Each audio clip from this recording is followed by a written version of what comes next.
Good evening. We're coming back on the air at this hour because there's been a development in the search for Nancy Guthrie. Do you know the masked man in Nancy Guthrie's doorbell camera is not the main person we are looking for? The person was inside the house, already there, already in position, carrying out the chilling crime. Stay with me. Let me walk you through the process, and by the time I'm done, you will understand that this case has just begun. Welcome back. If you are new here, hit that subscribe button because we go deep on the cases that matter. Today, we are pulling apart one of the most disturbing disappearances of 2026, the abduction of 84-year-old Nancy Guthrie, mother of Today's Show co-anchor Savannah Guthrie, from her quiet desert home in Tucson, Arizona, in the early hours of February 1st. Weeks have passed, no arrest, no suspect named, and the deeper we dig, the more we realize that what authorities told us at the beginning may have been only the surface of something far more calculated, far more coordinated, and far more disturbing than any of us initially understood. Nancy was last seen on the evening of January 31st after a family dinner. A family member gave her a ride home to her property in the Catalina foothills, a quiet neighborhood north of Tucson. That was the last time she was seen alive by anyone who loves her. The next morning, she failed to show up for her Sunday virtual church service, something she never missed. When her family went looking, what they found at her home shook everyone. Blood on the front porch, later confirmed to be Nancy's. Her phone left behind, her Apple Watch disconnected from her pacemaker, her heart medication still sitting on the counter, medication that, according to the sheriff himself, she needs to survive. The back doors of the house were propped open, and the doorbell camera? Disconnected. This was not a wandering, this was not confusion, this was a crime scene. 10 days after Nancy disappeared, the FBI released footage recovered from her Nest doorbell camera. What the world saw sent chills across the country. A masked man, armed with a holstered gun, approaching Nancy's front door. He raises a gloved hand to cover the camera lens. He steps off the porch, picks up shrubbery, and places it in front of the camera to block the view. Then the footage cuts off. Authorities identified this man as the primary suspect. The FBI released his description, approximately 5'9" to 5'10", average build, masked, armed, carrying a black 25-liter Ozark Trail hiker backpack sold exclusively at Walmart. Every camera, every news outlet, every conversation was focused on this one man. But what if he was never the main threat? What if he was just the man at the door, waiting? News Nation's Brian Enton has been on the ground in Tucson since day one, conducting interviews that have been quietly reshaping how we understand this case.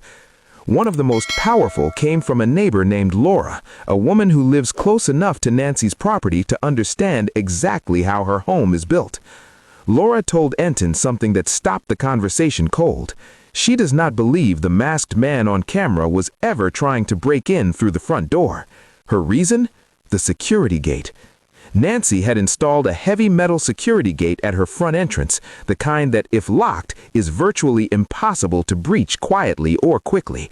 Laura herself has the same type of gate on her own door. She told Enton directly, if you have a gate like that, a security gate on the front door, you're not getting into that. You're never going to break into that security gate. So if he wasn't trying to get in, what was he doing there?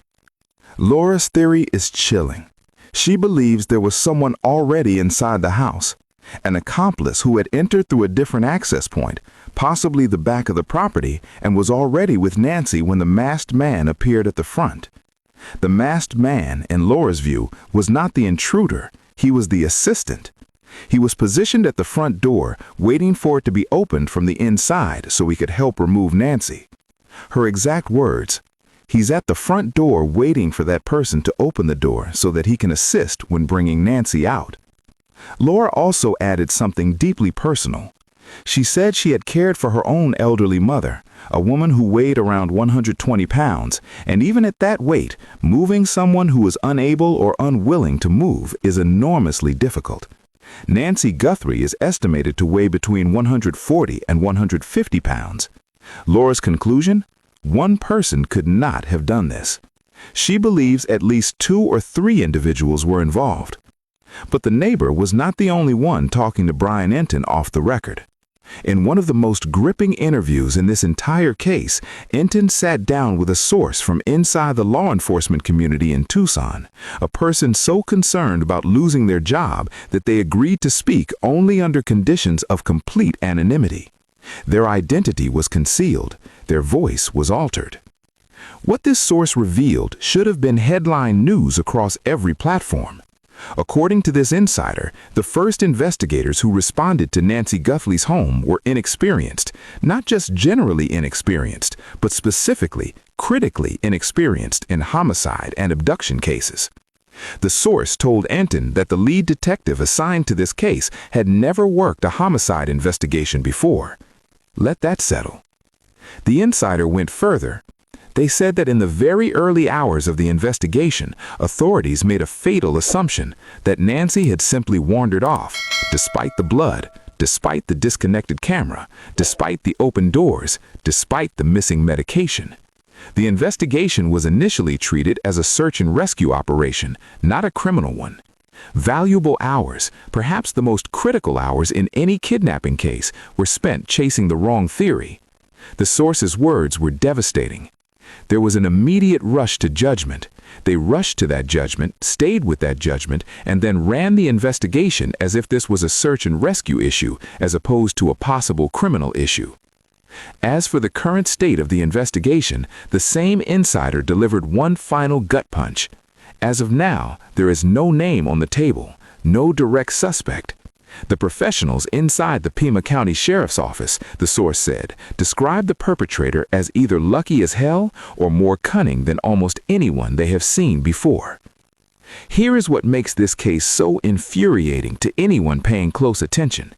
The evidence collected is not nothing, it is substantial, and yet it has led to no arrest.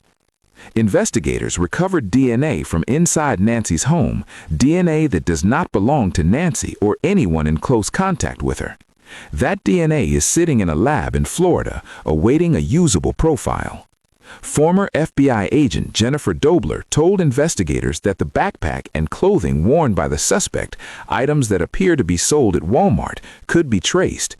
Every purchase record, every transaction. A subpoena to Amazon or Walmart for every single buyer of that specific backpack over the past year could, in her words, be very fruitful. The suspect visited the property not once, but on multiple occasions. One image released by the FBI shows him without the backpack, believed to be from a prior visit. This was not random. This was planned. Someone had been watching Nancy Guthrie's home, studying her routines, identifying the weaknesses in her security weeks before she disappeared. Ransom notes were sent to local media outlets demanding millions in Bitcoin. Cybersecurity expert Juan Andres Guerrero Sade made a critical point to CNN. Bitcoin is not untraceable. Every transaction is visible.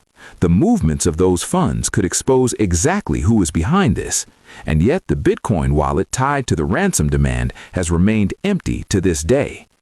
Former FBI SWAT commander Bob Krieger, after walking the property with Enton, offered his professional assessment. He believes Nancy was carried out of her home, restrained inside, taken through the back. The back doors propped open not by accident, but as an exit strategy to avoid any delay when removing her. Retired FBI agent Maureen O'Connell reached the same conclusion independently, that at least 2 people were needed to carry an 84-year-old woman through a desert property in the middle of the night. The evidence points to a coordinated, premeditated, multi-person abduction, not a random crime, not an opportunist. A planned operation executed by someone who knew this area, who knew this woman's schedule, and who knew exactly what they were doing. So where does that leave us?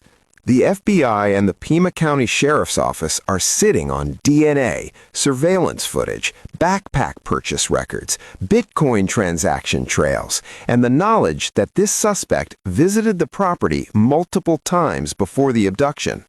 They have a physical description. They have a profile. What they do not have, at least publicly, is the bridge that connects all of that evidence to a name.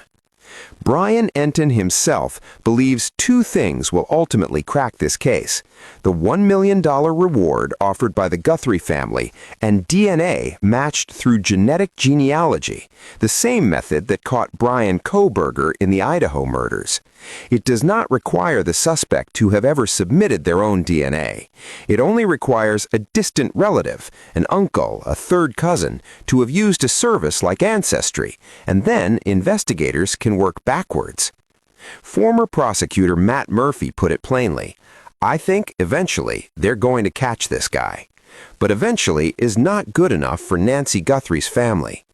Here is what keeps me up at night about this case. The insider told Brian Enton that whoever did this is either extraordinarily lucky or extraordinarily cunning. And if it is the second one, that means this person covered their tracks with a level of precision that suggests they may have done this before, or that they knew enough about investigations to stay one step ahead. Which raises the question nobody has answered yet, and the one I want you to think about. How did someone get inside Nancy Guthrie's home without triggering a single camera, without leaving traces that have been identified, and without anyone in that quiet neighborhood seeing or hearing anything significant that night? Because the masked man at the door, he is not the beginning of this story. He might just be the distraction. I want to hear from you. Drop your thoughts in the comments below. What do you think went wrong in this investigation? Do you believe the masked man was working with someone already inside? And what do you think authorities should be doing right now that they are not doing? This case is not cold, it is not over, and as long as Nancy Guthrie is missing, we're going to keep talking about it.